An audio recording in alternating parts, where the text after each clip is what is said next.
Assalamualaikum warahmatullahi wabarakatuh.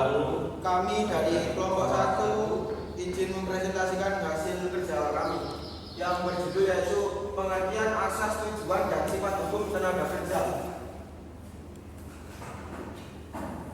Anggota kelompok berisikan dari saya Devares Maulana, saya Makfur Muhammad Raul Rahman, saya Muhammad Aizulda. Pengertian tenaga kerja. Nah, di sini untuk pengertian tenaga kerja sendiri yaitu tenaga kerja yang dimaksud mendefinisikan sebagai prinsip yang mampu melakukan pekerjaan yang menghasilkan barang atau jasa yang berguna bagi dirinya sendiri ataupun masyarakat secara umum. Peraturan tersebut juga mengatur tentang tenaga kerja asing yang bekerja di Indonesia. Macam-macam tenaga kerja. Untuk ini ada 4. Untuk yang pertama, tenaga kerja terdidik.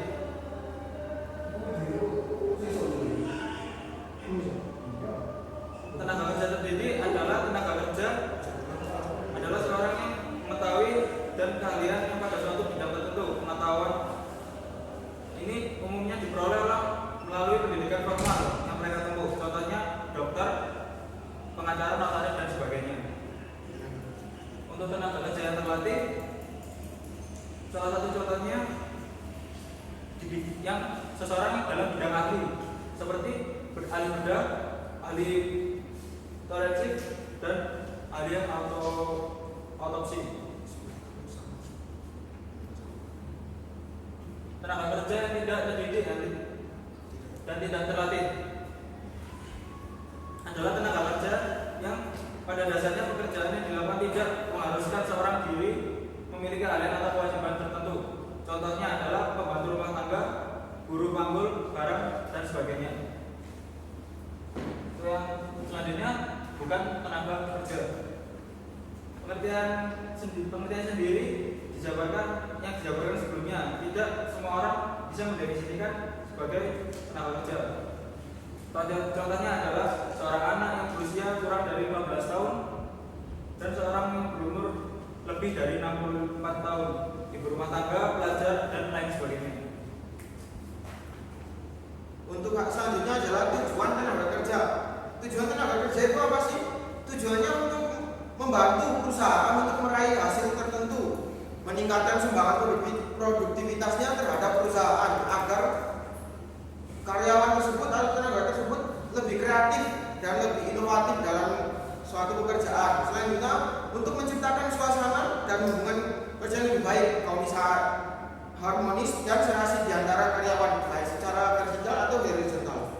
Untuk mendapat pegawai atau para karyawan membinanya dalam rangka mendayagunakannya tenaga kerja yang berkualitas untuk melaksanakan pekerjaannya.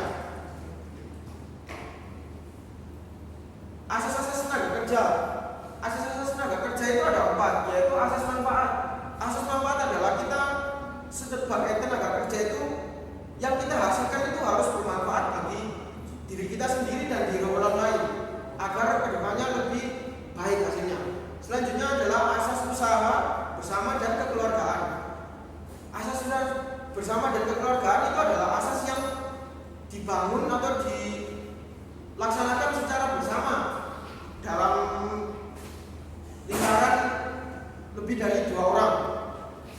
Yang ketiga yaitu asas demokrasi. Asas demokrasi yaitu asas yang ditentukan atau sebuah keputusan yang ditentukan melalui demokrasi atau berunding mencari jalan keluar terbaik atau mencari cara kerja terbaik. Yang keempat, asas adil dan merata. Tentunya ini asas yang diharapkan semua orang, yaitu menjadi adil dan merata karena tidak membedakan satu dan lainnya.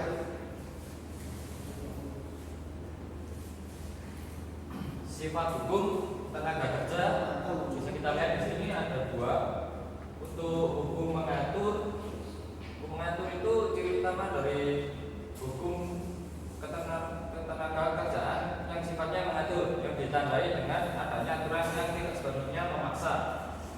Antara lain boleh dilakukan penyimpangan atas ketentuan tersebut dalam atas perjanjian. Lalu yang kedua, hukum memaksa. Hukum memaksa dalam melaksanakan hubungan kerja, terutama dalam masalah tertentu diperlakukan campur tangan dari pemerintah. Campur tangan ini akan menjadikan hukum ketenaga kerjaan yang bersifat republik. Hal ini berarti hukum yang ditaati secara mutlak tidak boleh dilanggar. Sekian presentasi dari kami. Untuk salah dan kurangnya mohon maaf yang atas sebesar-besarnya. Wabillahi taufiq wal hidayah. Wassalamualaikum warahmatullahi wabarakatuh.